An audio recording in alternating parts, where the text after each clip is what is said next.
آپ کو اگر ہماری ویڈیو پسند آئے تو ویڈیو کو لائک کرنا مت بھولیں، اور ہماری مزید ویڈیوز حاصل کرنے کے لیے چینل ضرور سبسکرائب کریں، اور ساتھ ہی ساتھ بیل بٹن پر بھی ضرور کلک کریں تاکہ ہماری ہر روز نئی آنے والی ویڈیوز کا نوٹیفیکیشن آپ تک پہنچ سکے۔ میرے دوستو، میری آج کی اس ویڈیو کا عنوان ہے کہ دعا ضرور قبول ہوتی ہے۔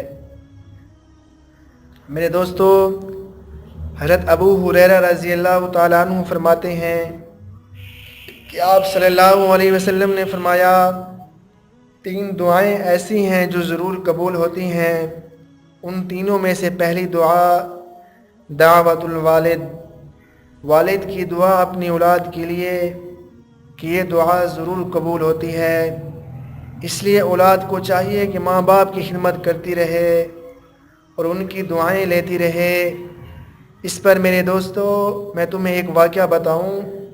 حضرت امام بخاری رحمہ اللہ، جنہوں نے حدیث کی سب سے بڑی کتاب لکھی جو صحیح بخاری شریف کہلاتی ہے، اس سے بڑا درجہ حدیث کی کسی اور کتاب کا نہیں۔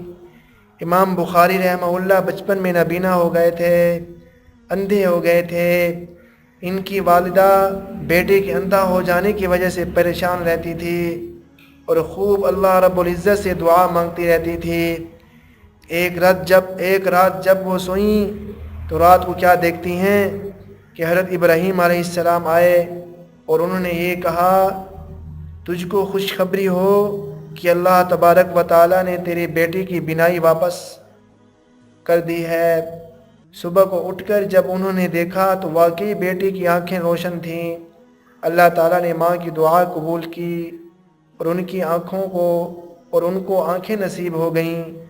اس لیے میرے نوجوان دوستو، اپنے ماں باپ کو خوش کر کے ان کی دعائیں لو، اور کوئی ایسی حرکت نہ کرو جس سے ان کا دل دکھے، اور ان میں سے کوئی دل سے یا زبان سے بد دعا کر بیٹھے، کیونکہ جس طرح ان کی دعائیں قبول ہوتی ہیں اسی طرح ان کے دکھے دل کی بد دعا بھی لگ جاتی ہے۔ اس لیے ان کی ناراضگی سے ڈرو، ان کو خوش کرو۔ اگر ماں باپ خوش ہو گئے تو سمجھو اللہ بھی خوش ہو گئے، اور اگر ماں باپ ناراض ہو گیا تو سمجھو اللہ بھی ناراض ہو گیا ہے۔